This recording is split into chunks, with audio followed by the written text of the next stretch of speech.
All right, just left the bank, got some cashier's checks, headed over to a auction at the courthouse. Got a little house that is on a foreclosure auction. Gonna try to get it. If I can get a good deal, I'm in. If not, I'm out. So we're gonna go check it out, bring you along with me to go check out this house, to go check out this auction, see what we can't get into. Check it out. Let's go.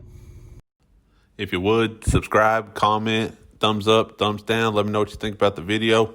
Take that subscribe button and press it down hard if you would. Okay, so here's the house that we're going to be bidding on at this auction. It's a little house, right around 1,000 square foot, a little bit more, one car garage, but you can tell, siding's falling off. It's kind of in rough shape, especially, you got soffit falling in. They did a lot of the vinyl type soffit covering, stuff like that, but the roof's actually in good shape, but all that fascia board there is in rough shape. I mean, you can see clear up into the roof, and on the inside, the drywall is gone, and that door is covered up there. So anyway, definitely a project here, but hey, if I get a deal, my plan would be just to sell it off like a wholesale type of deal, either put it on the market wholesale or find another investor wholesale type of, well, really I have to take it down, but you know what I mean? Wholesale it, get rid of it quick, not really do a flip, wouldn't get in there with contractors and all that. But overall, pretty good. Nice sized backyard. Trees are overgrown, but that's no big deal. Got a little shed there. But they put this blue vinyl siding all around the house. The front of it was brick, which would have been great if it continued around on the rest of the house, but it's just a facade of brick on the front. Then the rest of it's all this vinyl, and it's got that mildew growth on that vinyl siding, but it's past the point of a pressure washing job, in my opinion. So just want to check it out before we headed over to the auction. Just make sure that the house was still standing. Nothing crazy had happened, between, a couple days ago and going to the auction, stuff like that. So there's where it is. Can't really get inside the house or anything, but on the outside, nothing's changed as far as from when I've seen it the first time. So here's the courthouse, those front steps right there. That's pretty much where the foreclosure sales happen in this county. They'll post where the sale is going to take place. So those are the south steps right there. People are starting to show up. Kind of gives you a gauge as far as the amount of interest. There's another house for sale in the same county that a lot of people were interested in as well. So you never know what house they're there for, unless, of course, you ask. It's a great place to meet other investors and stuff like that. So from talking to the other folks that showed up, I was doing a little bit of a tour around the courthouse, just get my bearings, make sure I was at the right steps, because there's southern steps to the courthouse and the north steps. And the legal filing said the southern steps, but some of the other folks there were telling me that, they could change it and go over to the other side. But anyway, so I had some time to kill. I normally show about 30 minutes early. If you're looking for just the auction footage, I think it's around minute mark, like 4.5 or something like that. So, but, when I show up on the auction, especially going to different counties and stuff, I like to just take a little bit of a bearing, see where I'm at, see what's going on at the courthouse, see if there's any other groups, gathering of people, introduce myself to other investors that maybe I hadn't met before, seen before, stuff like that. So just make sure, it's a good opportunity to grow your network, meet other folks that are doing that. I'll go to the auctions even if I'm not bidding on a property, just to make those contacts, make myself seen, see what's going on. You never know, somebody might have a deal that's off market, just wanting to get rid of it, and they're there too to see if anybody wants to buy it. So anyway, so that's what I'm doing. They post what time the sale is going to start, and they give themselves a 3-hour window. So in this particular case, it was posted for a 1 o'clock sale, but they had 3 hours to execute that sale. So basically, any time between 1 and 4 o'clock p.m., they could show up and do the sale, and you got to be ready for it, because like when you watch the sale, you'll see this guy that's conducting the sale. He's not waiting around. People even missed the sale that were wanting to get in on it, just because he showed up, said what he was going to say, and did his thing, and was gone. People are asking, well, which property is it? And he's like, it's already, basically saying, it's already sold, it's done, have a nice day.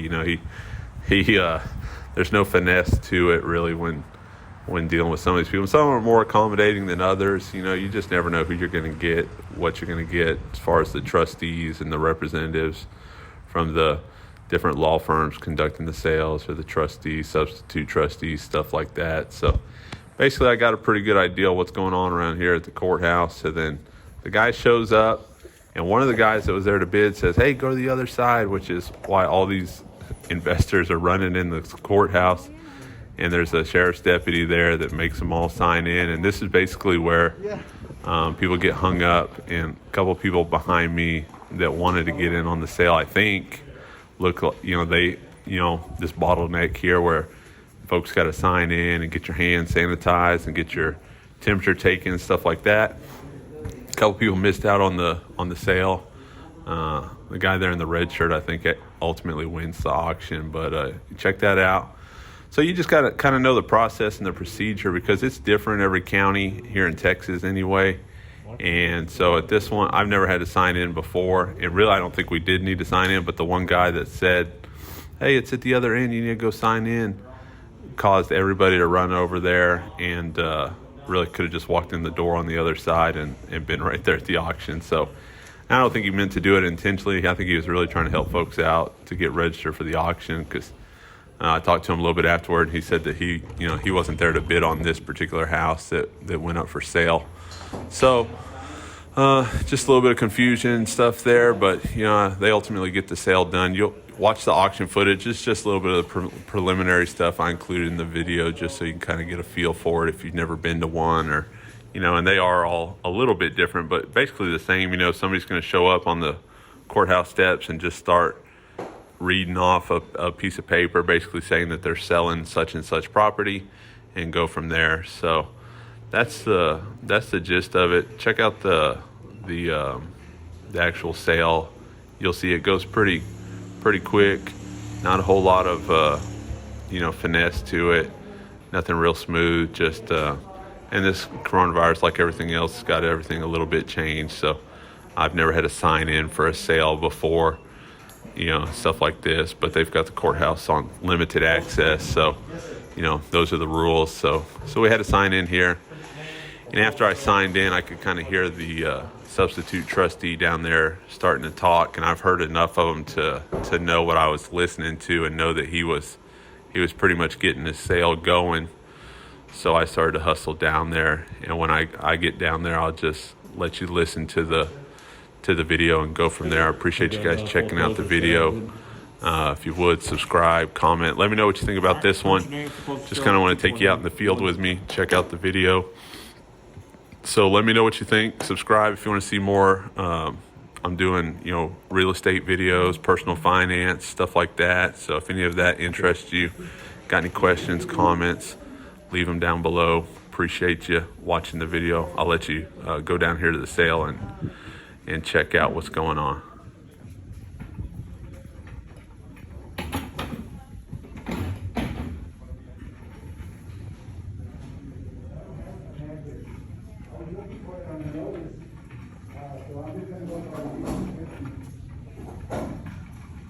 That's the most reliable source of legal. 222. Okay, this property that I have for sale was executed on July 31st, 2008 by Eric Berreal, a single man, and Herminia Berreal, a single woman. Recorded under instrument number 582-975. I have a legal description of being lot 6 in block 1 of West Cliff, unit number 4. Any questions as to which property this is? Any bids? I enter bid on behalf of the beneficiary for $75,000 even. Do I hear any other bids? No other bids? I strike it off to the beneficiary. I haven't seen the. I'm sorry. Well, if you haven't seen it, I'm sorry about that. I bid 76. No, I haven't. I have tried to match the legal description against the. Well, do I hear any bids? Yeah, 76. 76,000. Do I hear any other bids? 77. 77,000. Do I hear any other bids?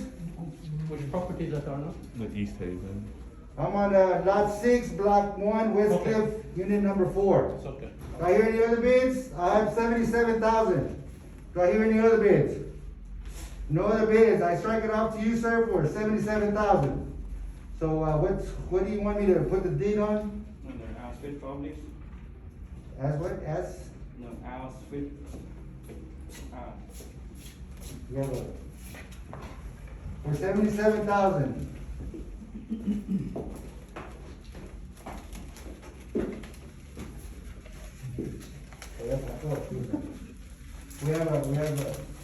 We awarded the bid to Mr.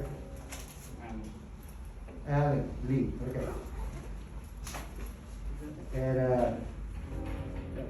At two, what time do you have, Randy? What address was that on? I don't have an address, I just have a legal. 24, Legal. 224, That's okay, okay. I'll tell you the legal, but I already struck it out to Mr. Lee, cause you guys got here late. It's, lot 6, block 1, West Cliff, unit 4. So I struck it out to Mr. Lee here for 77,000 even.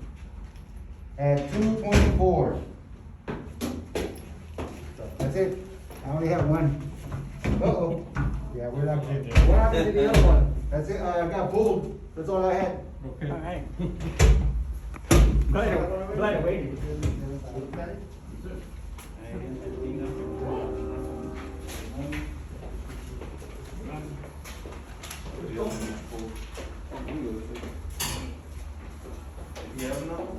No, he said that was all he had.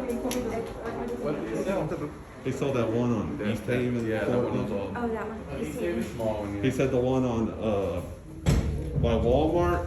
He said that one got pulled.